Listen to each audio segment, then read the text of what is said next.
Mesdames et messieurs, bonsoir et bienvenue dans ce numéro 22 d'Infomag. Aujourd'hui, il est consacré à l'affaire Alexia Daval.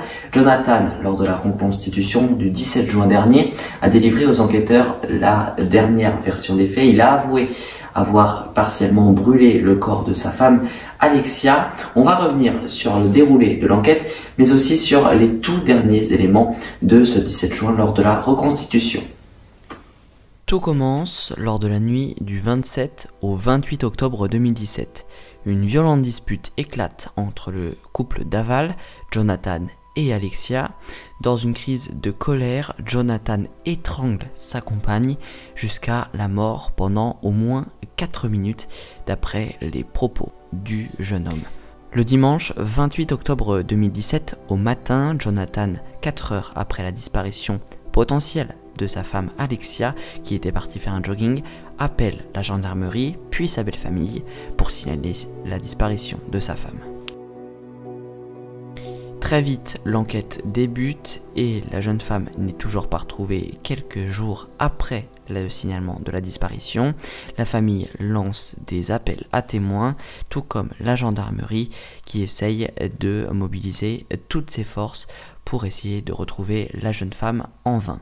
Elle est ensuite retrouvée quelques jours plus tard dans une forêt à moitié carbonisée. C'est là que l'enquête commence réellement. L'affaire prend une tournure nationale, chaque média en parle. Info TV en avait consacré un sujet, c'était en début novembre 2017. Écoutez. C'est aussi l'affaire Alexia Daval qui a disparu pendant son jogging le samedi 28 octobre dernier en Haute-Saône. Son corps a été retrouvé lundi 31 octobre calciné, le où les auteurs n'ont pas été encore appréhendés. Hier soir, la famille d'Alexia a tenu une conférence de presse. Je vous propose d'écouter sa mère. Les images sont signées de France 3. C'est pourquoi nous avons décidé de rendre hommage à Alexia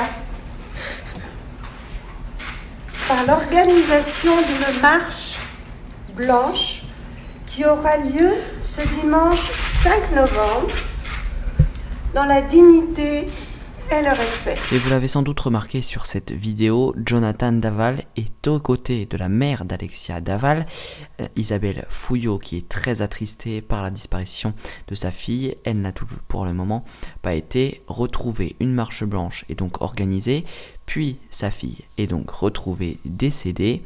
Le conjoint, lui, nie toute implication. Il continue d'être aux côtés de ses beaux-parents. Il est très proche de ses beaux-parents. Ils passent Noël ensemble. Des fois, il l'appelle même maman. En janvier 2018, le domicile de Jonathan Daval est perquisitionné et il est lui-même placé en garde à vue par les enquêteurs. Il est soupçonné d'avoir tué sa compagne.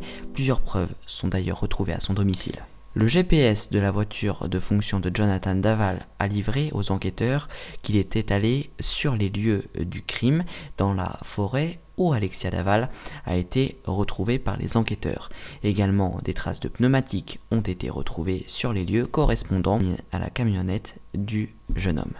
Sous la pression des enquêteurs et sous les preuves, Jonathan Daval admet qu'il a tué sa compagne. C'est une onde de choc pour la France entière, mais également pour sa belle famille qui était très proche de Jonathan Daval. On le voyait très souvent en pleurs, au premier rang, aux côtés de ses beaux-parents qui étaient dans la douleur. Jonathan Daval craque donc et va directement en prison.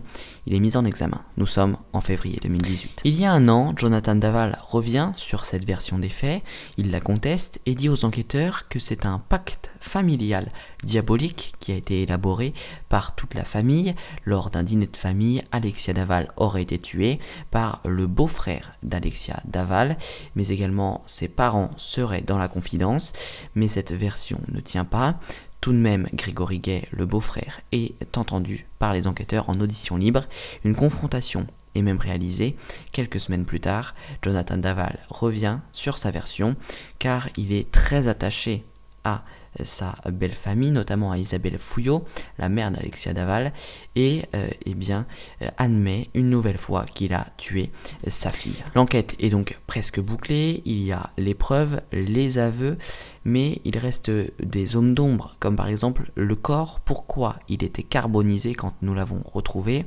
C'est l'objet de la reconstitution qui s'est déroulée il y a quelques jours, mi-juin 2019. Jonathan Daval, 150 enquêteurs et sa belle famille sont conviés à la reconstitution, d'abord dans le pavillon familial où s'est déroulé le meurtre, puis ensuite dans la forêt où a été retrouvée Alexia Daval, et c'est là que Jonathan Daval craque, il avoue avoir brûlé le corps. L'enquête est donc quasiment terminée, le procès se déroulera le premier semestre 2020. C'est la fin de ce numéro d'Infomag. Merci à tous de l'avoir suivi. Demain, vous retrouvez Flash Audio de Théo Tornet. Également, la semaine prochaine, vous retrouverez Théo Tornet pour le JT. Je vous souhaite de passer de très bonnes vacances. À bientôt.